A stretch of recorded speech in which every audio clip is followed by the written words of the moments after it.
Bonjour, c'est Gorky de la Team Bradva. Je suis très content de vous retrouver pour cette première revue de l'année 2023. Aujourd'hui, sous forme de vœux ou peut-être de liste de Noël pour Noël 2023, on va vous faire part un petit peu d'un débat qu'on a eu et que j'ai impulsé au niveau de notre association sur qu'est-ce qu'on aimerait voir évoluer au niveau de l'airsoft, alors par rapport à différents items. Alors attention, on donne pas de leçons, il n'y a pas le yaka faucon, c'est ce que nous, on aimerait voir se développer parce qu'on est attaché à notre loisir, parce qu'on aimerait que ça aille de plus en plus vers l'avant et qu'il y ait vraiment une évolution positive. Donc voilà, on est apaisé, on n'est pas donneur de leçons, j'aimerais qu'il y ait dans les commentaires de la participation proactive, des propositions, des choses qui ont pour objectif d'avancer plutôt que de critiquer, d'accord? Nous, on fait comme on peut pour amener du contenu, donc il faut être relativement tranquille par rapport à ça. Bien, je développe mes arguments juste après ça.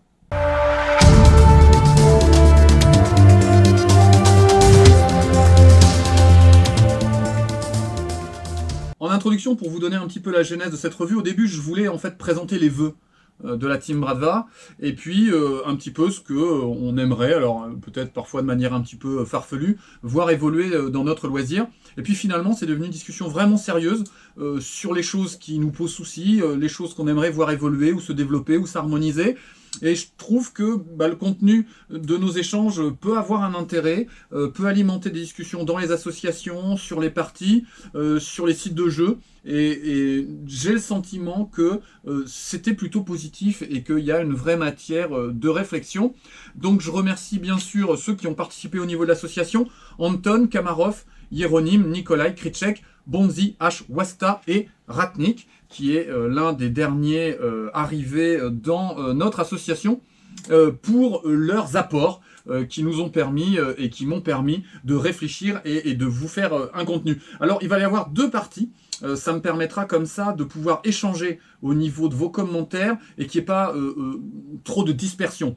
Je vais faire une première partie qui va être autour de ce que moi j'appelle le développement d'une véritable fédération sportive et loisirs. Et ensuite, on abordera la question dans une deuxième partie du développement des terrains en CQB, de ce qui se passe dans les entreprises privées qui fournissent une prestation d'animation d'airsoft, ce que l'on pense de ce qui se passe parfois au niveau des shops, qu'ils soient numériques ou bien des shops physiques avec pignon sur rue, des échanges qu'on peut avoir avec les fabricants, de la communication positive qu'on devrait peut-être avoir sur les réseaux sociaux, et puis d'une féminisation de notre loisir. Alors la partie 1 va comporter cet échange autour d'une vraie fédération française et sportive, parce que c'est la partie la plus dense, et je voulais pas qu'on soit comme ça trop dans la dissolution. Je sais qu'il y a beaucoup de joueurs qui ne veulent pas en fait rentrer dans une team parce que c'est astreignant, qui veulent pas organiser une association parce que c'est astreignant, et je pense que nous avons tort. Une association, c'est quoi? Ce sont deux personnes, un président et un ou une secrétaire, qui décident de créer une formule selon une loi, la loi d'association, la loi 1901. Cette association, elle est déclarée en préfecture, ce sont quelques clics, le dépôt d'un règlement et puis de statuts qui permettent d'avoir une existence qui ensuite va donner la possibilité d'avoir un compte et puis éventuellement de louer des terrains privés quand on n'a pas les épaules, et ça je peux le comprendre totalement, pour avoir son propre terrain ou l'entretenir nous-mêmes, comme par exemple la TAT, la FBA, la Chacal, les Fils d'Odin et la Nomade et d'autres qui ont beaucoup de courage et qui entretiennent leur terrain et dans une démarche associative et quasiment, on va dire, non financière, sans rentabilité. Et je leur tire le chapeau à tous parce que nous, par exemple, la Team Bradva, on n'en est pas capable. D'accord? Donc quand je vous dis qu'on n'est pas des donneurs de leçons, nous, on n'est pas capable de tenir un terrain. Donc on s'est constitué en association pour louer des terrains et développer des parties. Bien. Nous, on considère que l'environnement de jeu, lorsque c'est géré par une association qui gère son terrain ou une association qui loue un terrain, c'est un environnement toujours plus qualitatif que lorsque on est encadré par une entreprise privée. D'accord? C'est systématique. Bien. Partant de ça, moi je trouve qu'on devrait avoir au niveau national, donc une fédération, nationale, avec des antennes, des formateurs, une production peut-être de documents de soutien et d'accompagnement des associations, comme on peut le voir dans les différents sports en fait. Hein. Et c'est pas parce qu'on est on serait une fédération de loisirs et pas de sport, donc il n'y a pas de compétition, il n'y a pas d'entraînement, il n'y a pas d'éducateurs, etc., encore qu'on pourrait en discuter, ça ne veut pas dire qu'il ne pourrait pas y avoir une harmonisation des règles. On a des indicateurs, on va dire oui, mais s'il y a des règles. Non, dans la réalité, moi je fais tout un tas d'endroits différents où les règles au chrony sont parfois variables, alors qu'elles ne devraient pas forcément l'être. On joue le bouclier ici comme ça, et la grenade ici comme ça, et le semi ici comme ça, et c'est différent partout. Et mid-sim, ça veut dire comme si à tel endroit, et mid-cap comme ça à un autre endroit, et high-cap. Et ça varie dans tous les coins. On va me dire oui, mais c'est pour s'adapter au niveau des terrains. Ouais, mais on s'en sort plus. À un moment donné, on s'en sort plus. On est obligé de lire à chaque fois les règles sur Facebook ou tel truc, parce que là, il y aura ça d'obligatoire, ça interdit. C'est super difficile. D'accord ? Donc, je trouve qu'il devrait y avoir une harmonisation fédérale et nationale qui donne des notes, en fait, hein, soit des newsletters spécifiques, soit un document broché, hein, qui serait le fruit, effectivement, et qui serait fait parce qu'on adhérait à cette fédération, ou qu'au niveau des associations, il y aurait une participation.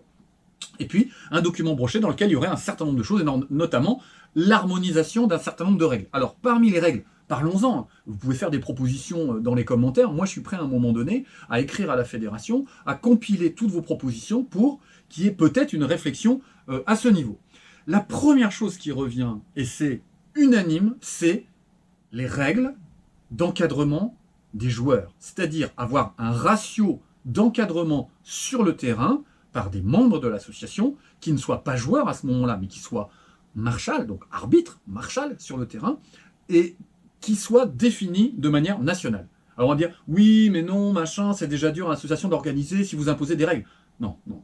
Moi, sur les associations, j'ai pour ainsi dire jamais vu une association qui reçoive à moins de 2 ou 3 des joueurs, qu'ils soient 20, 30, 50 ou 70. Moi, je vous ai déjà dit, la Bradva, quand on reçoit et qu'on organise sur 50 ou 70 joueurs, on doit être 6, 7, 8, 9, voire 10 à encadrer, et parfois 7 ou 8 sur le terrain avec les joueurs. Pourquoi ? Parce qu'on veut garantir la sécurité, faire des tirs de fair play pour s'assurer que les gens sont dans le bon état d'esprit, observer l'évolution de la situation pour faire évoluer les scénarios pour que tout le monde prenne plaisir, qu'à un moment donné, les bleus écrasent les rouges toute la journée.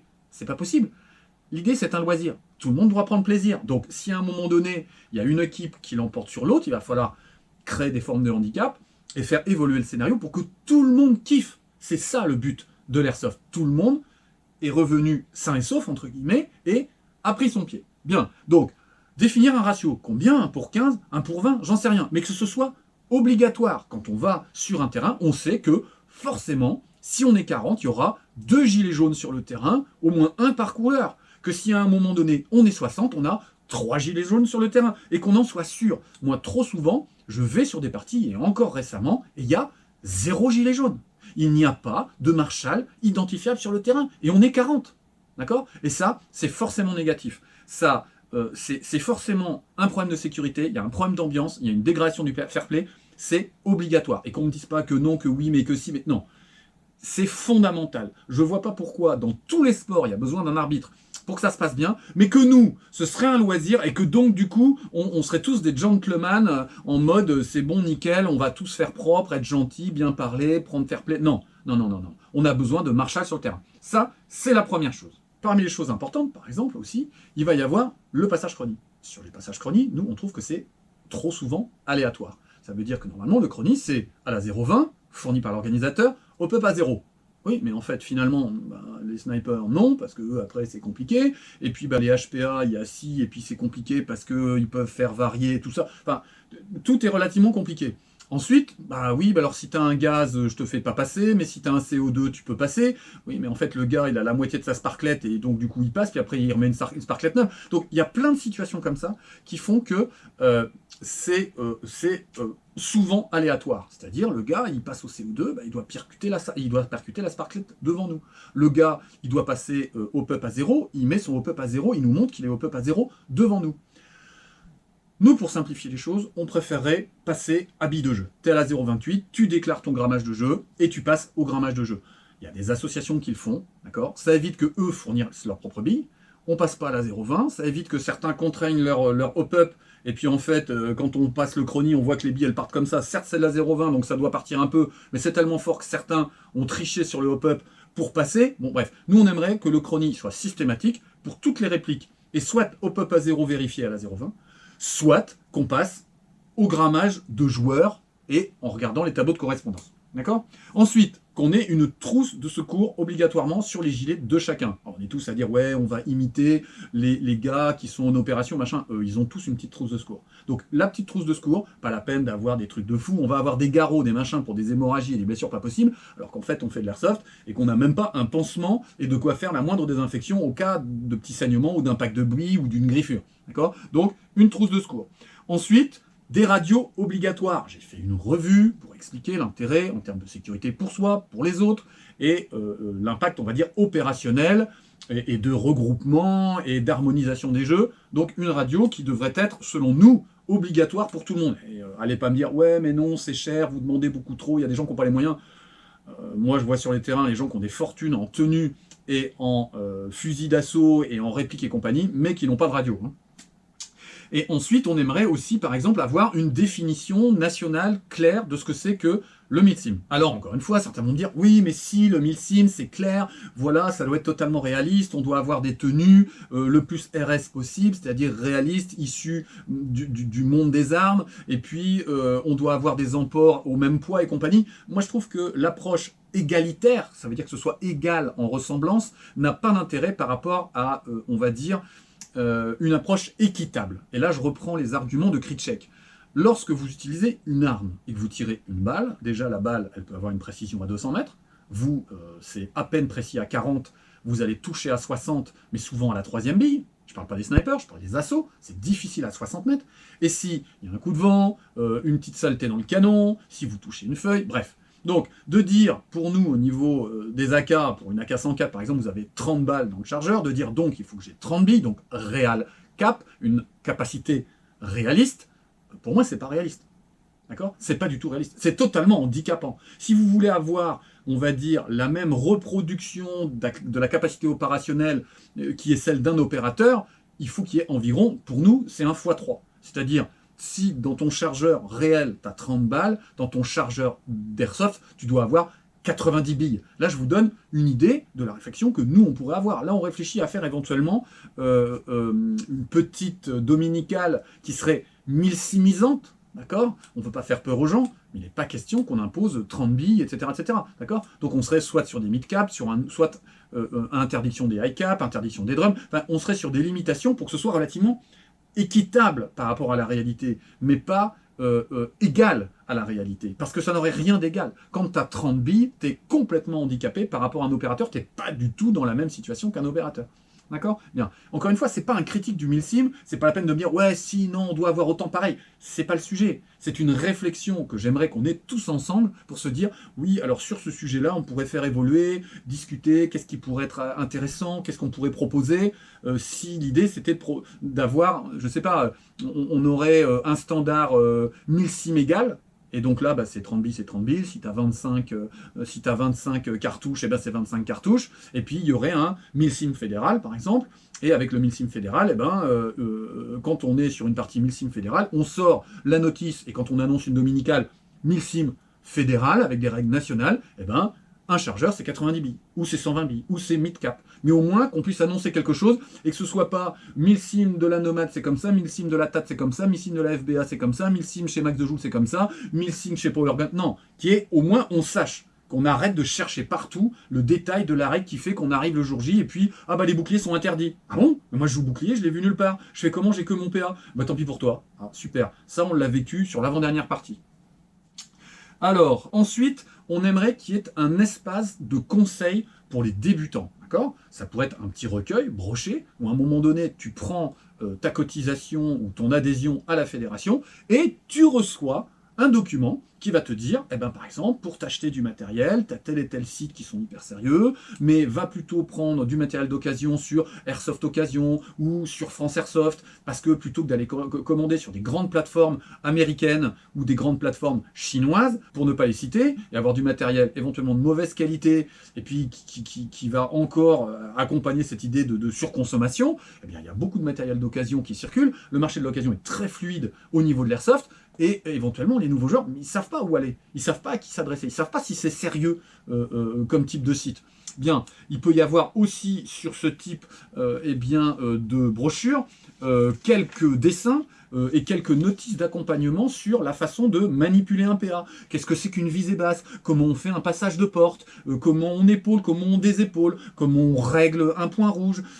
Comment on attaque un bâtiment? Comment on lance une grenade? Et avec, c'est pareil. On en parlera de la grenade tout à l'heure, mais qui est une explication sur la façon dont on manipule une grenade et qui est qu'une seule façon de manipuler la grenade. Il y a des endroits où la grenade, c'est habit touché. Il y a des endroits où c'est habit touché dans les bâtiments, mais pas à l'extérieur des bâtiments. Il y a des endroits où on peut la jeter à la cuillère. Il y a des endroits où il faut coller au bâtiment et la mettre dans la fenêtre. Il y a des endroits où on ne peut pas utiliser la grenade dans l'esprit de la libanaise. C'est-à-dire que tu as le mec qui est à la fenêtre, tu as fait ta progression, tu es contre le mur, tu as ta grenade, mais tu dois mettre ta tête et jeter la grenade en mettant ta tête. À quoi ça sert d'avoir la grenade? Si tu mets ta tête, tu tires avec le pistolet. Enfin, c'est quand même bizarre. Donc, il finit par y avoir des règles qui s'organisent et qui s'adaptent à des terrains de jeu et qui font qu'à un moment donné, tu sais plus comment faire avec ta grenade. Et donc, un coup, tu vas faire à un endroit, puis le coup d'après, tu as les réflexes. Tu as été joué 3 fois à la chacale. Le coup d'après, tu vas aller jouer, je sais pas, moi, chez Max de Joule. Et chez Max de Joule, c'est l'allocation de telle association. Et cette association, elle pratique la grenade différemment. Puis tu te fais engueuler parce que tu n'as pas fait comme il fallait. Bref, l'harmonisation des règles est vraiment problématique de ce point de vue-là. Parmi les choses aussi qu'on a discuté entre nous, c'est la pyrotechnie. Bon, la pyrotechnie, c'est dangereux, d'accord? C'est pas forcément nécessaire. Je parle pas des fumigènes. Je pense que les fumigènes, c'est un véritable apport en airsoft. La grenade qui bang, ou les bangs, les gros pétards, boum, voilà, qu'on peut avoir en airsoft parfois, c'est dangereux pour les oreilles. C'est absolument dangereux. On n'a pas le matériel militaire avec les casques. Moi, j'en ai un, je suis tireur. D'accord? Je suis tireur sportif, donc j'ai mon casque spécifique que je ne vais pas mettre le jour de la partie pour me protéger des bangs. Et effectivement, j'ai le casque là sur le côté, là on ne le voit pas à la caméra, avec tout ce qu'il faut, machin, etc. Je choisis de ne pas jouer avec ça. Si on doit tous avoir des casques anti-bruit parce qu'on ne veut pas se finir avec des acouphènes pas possible, ce serait définitivement interdit la pyrotechnie sur les terrains français. Définitivement. On peut avoir des grenades à gaz, on peut avoir des fumigènes, on peut avoir des grenades spring, tout ce qui explose, qui est dangereux pour les mains du lanceur, et tout ce qui est dangereux en fait pour les oreilles de ceux qui reçoivent des adversaires, pour moi ça n'a pas lieu d'être en airsoft. C'est un loisir, c'est trop dangereux. Ensuite, on va parler aussi de la question de la prise en compte de la santé des joueurs. Moi je trouve qu'on ne prend pas assez en compte la santé des joueurs. On n'est pas dans un environnement sportif. Donc il n'y a pas à voir le sport et le handisport.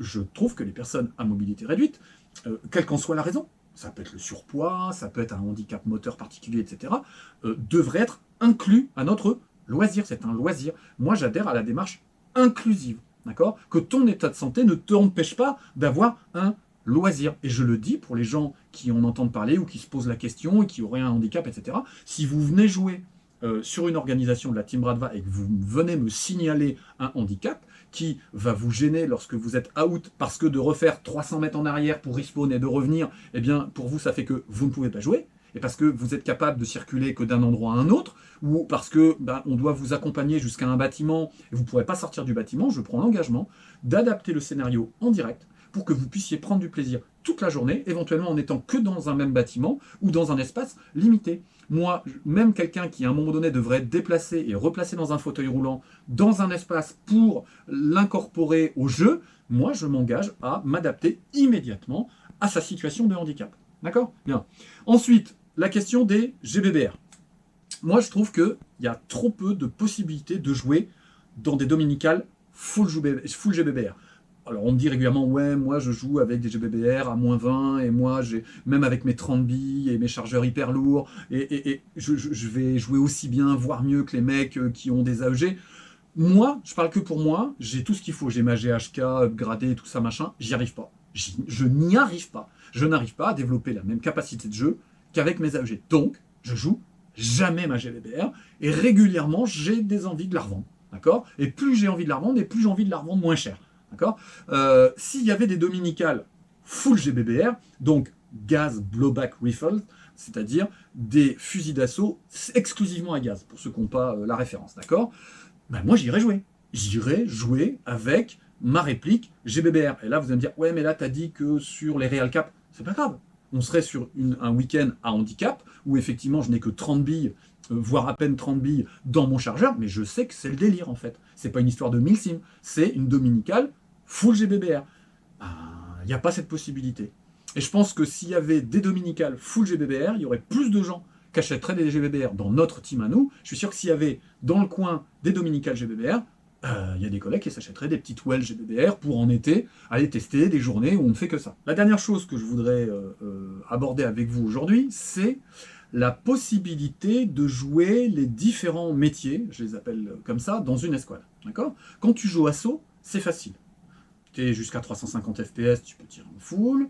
Entre 350 et on va dire 400, eh bien, tu es en semi, et puis fin de l'histoire. D'accord ? Quand tu es sniper, c'est facile. Quand tu es en spring, tu peux monter jusqu'à 450 FPS, tu vas avoir des perfs, effectivement, qui vont être très intéressantes, qui vont dépasser celles des meilleurs assauts, quoi qu'on en dise. Et puis, tu vas avoir une distance d'engagement qui va être adaptée, au moins 15 mètres, au moins 20 mètres, au moins 25 mètres, encore une fois, ça dépend des associations, ça varie, donc le sniper, il doit se réadapter sans cesse, d'accord ? Puisque sinon, quand tu as, ça s'appelle la zone de transition avec le PA, avec le backup, tu travailles pas la même zone de transition si c'est 15 ou si c'est 25, en fait. 25 mètres, potentiellement, tu sors jamais ton backup. 15 mètres, potentiellement, tu sors ton backup sur toutes les reprises. Bien. Ensuite, on va avoir deux métiers. On va avoir gunner et bouclier. Dans les deux cas, il y a un problème. Premier métier, gunner. Le gunner, souvent on nous dit, ouais, pas plus de 320, 330 FPS, puis des petits fouls, etc. Donc nous, on a une réplique qui fait 7 kg, d'accord, voire plus. On parle des PKM, des PKP, et même de la RPK. Je ne parle pas de la RPK 16, qui va être plus légère, d'accord? Mais pour, on va dire, les répliques classiques et les moins modernes Russo, c'est extrêmement lourd.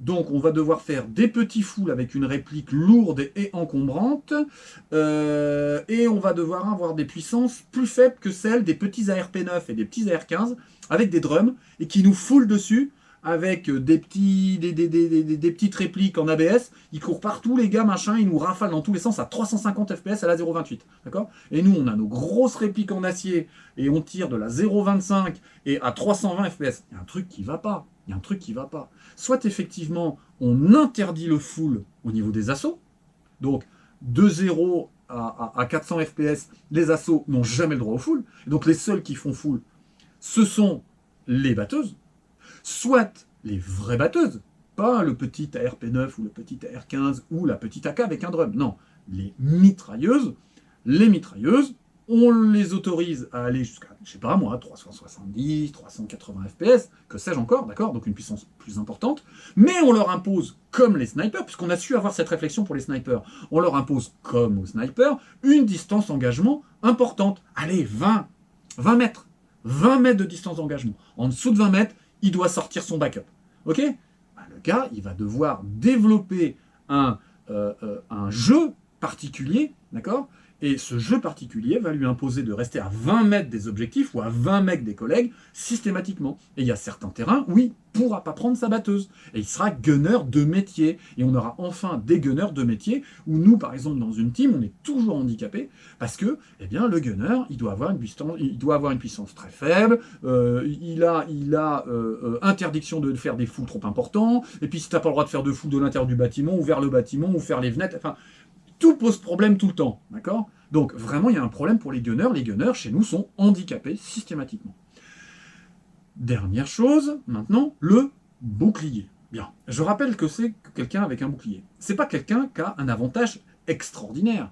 Pour certains d'entre vous, vous jouez à Rainbow Six ou à d'autres jeux, vous savez bien que lorsque vous êtes bouclier, vous avez certains avantages. Quand vous êtes au calibre 12, vous avez d'autres avantages. Quand vous avez une AK, vous avez d'autres avantages, et qui sont compensés par des inconvénients. Bien. On parlait de 80 mètres. Nous, notre bouclard, il a un CZ, il va être précis à 20 mètres. 20 mètres, c'est déjà beaucoup 20 mètres au PA. Les gens ils font, ouais, moi je tire à 60. Non. au bouclier, précis à 20 mètres, c'est important. Il a ses quelques billes, quand il veut balancer une grenade, il doit ranger son PA parce que la main est prise par son bouclier, le bouclier prend pas la totalité de son corps, il est handicapé, il le porte au niveau de l'épaule, il faut être physique, le balader. Il y a plein de moments où il fait des progressions, et sa progression, il est soutenu par les assauts, mais il est trop loin, donc il ne peut pas intervenir avant d'être dans la zone rouge des 20 mètres. Donc il est très handicapé, et il y a plein d'associations qui lui imposent d'ouvrir pour tirer. Ça n'a aucun sens. J'ai déjà fait une revue longue sur la question, ça n'a aucun sens.